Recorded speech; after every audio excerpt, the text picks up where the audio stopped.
I do believe that if the Malreine had not revealed herself, she would have ultimately destroyed us all. Perhaps she could have overrun the entire island if she'd just kept herself hidden away and let her hordes of travesties carry out her will. But she just couldn't help herself. For long months we'd fought the ever-growing tide of hell shapes, and found scant time to ponder just how they had come to be here, or what was driving them to attack us. Most people simply assumed their malice was part of their nature, and, beyond that the end times were upon us. Considering there was a precedent for such things, that's not an unreasonable assumption. But the villainess herself would prove it false, and blunder our despair away by her need for attention. There came a time when, after an attack, we'd sometimes hear a woman's scornful laughter from nowhere. Then the monsters themselves, or more specifically the fell spirits, or whisperers as we called them, which we later learned were controlling many of them, suddenly became vocal, dedicating all their evil to their mother, the Malreine. Later, rumours started spreading of a cloaked hag wandering the woods, searching for children sent to forage whilst their parents were out on patrol, or else snatching babies out of their cots in the dead of night. We never learned who or what she was, nor why she sought the death and mutilation of everyone, but we finally had a name to put to every evil we'd suffered over the past year. You can guess what our priority soon became. We were no longer the uncomprehending innocents we had been at the start. Everyone who had survived this long was a grim-hearted, vengeful veteran of scores of battles, and now we shared the same target. Patrols were sent out daily. We searched everywhere for the Malreine, fighting through the monsters she sent to try and stop us. A month passed, and we did not find her, just signs of her cruelty. There were great towers raised throughout the forest, standing at impossible angles with mutilated bodies impaled on spikes protruding from them, left for us to find. Beyond that, there were false voices designed to trap our searchers. Anyone whose child had been stolen away might hear their voice begging for help and follow that sound in a mad sprint, only to run into a spider's fatal embrace. Speaking of spiders, I cannot avoid mentioning one of the last and one of the most dreadful acts the Malreine committed: the sacking of Mikkelberg.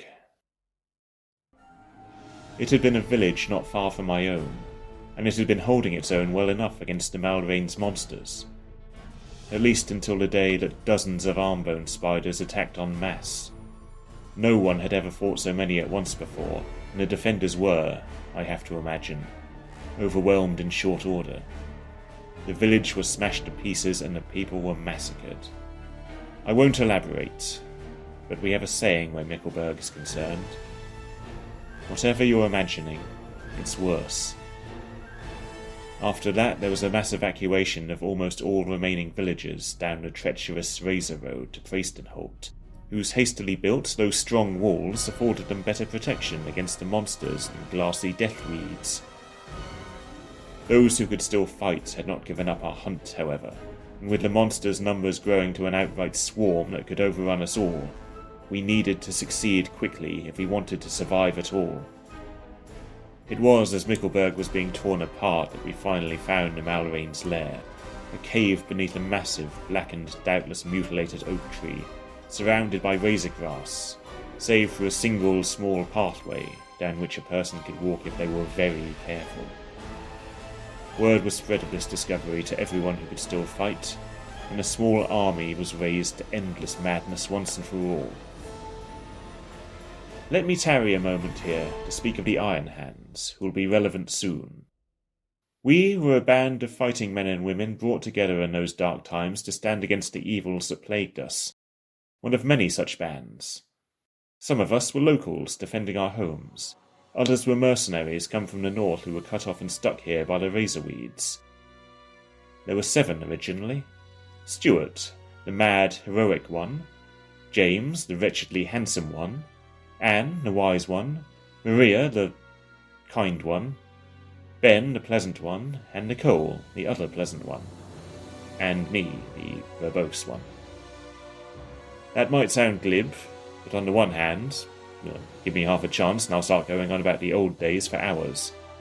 And on the other hand, to describe our skills in battle, or victories, or vengeful hearts and faded dreams, would be to describe damn near everyone at that time. That said, we were good. We'd made a name for ourselves over that year, hunting monsters, thwarting ambushes, and even rescuing children from the fiend's grasp. People needed heroes in those terrible days, and there we were.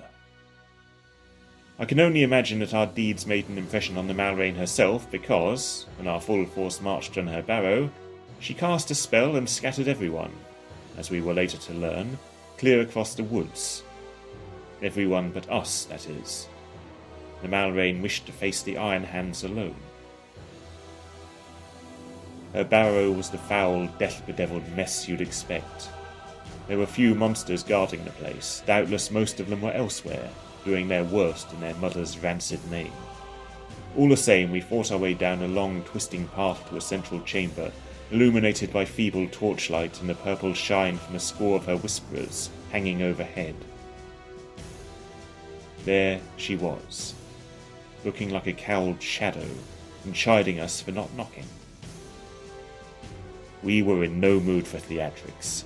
We charged her as one, save for Anne, who wove round the chamber to try and line up a shot with her bow, and me, who moved off to deal with her spidery guard, or favourite pets or whatever they were. The Malreine's spells killed Ben and Nicole, and I'll say no more on that because their ghastly deaths still cause the occasional nightmare to this day. I found myself fighting the closest arm-bone spider, trying to kill it before two more descending from the ceiling reached us. Meanwhile, Stuart, Maria and James all charged the Malreine herself. She caught Stuart's sword arm and snapped it clean off as if it were a dry twig. It was a horrid thing. However, the split second she spared to grin over this gave James the opening he needed to slice her head off. Just like that, it was over. The Malreine's head bounced on the floor, and then it, and her body, vanished into a foul black smoke which mercifully soon dissipated. The descending spiders fell lifeless atop the body of the one whose head I'd managed to cave in. The whisperers, who had been shrieking and mocking us overhead, vanished to a one, and after a painstaking search of the surrounding area over the next 5 weeks, we confirmed that all her travesties had died with her.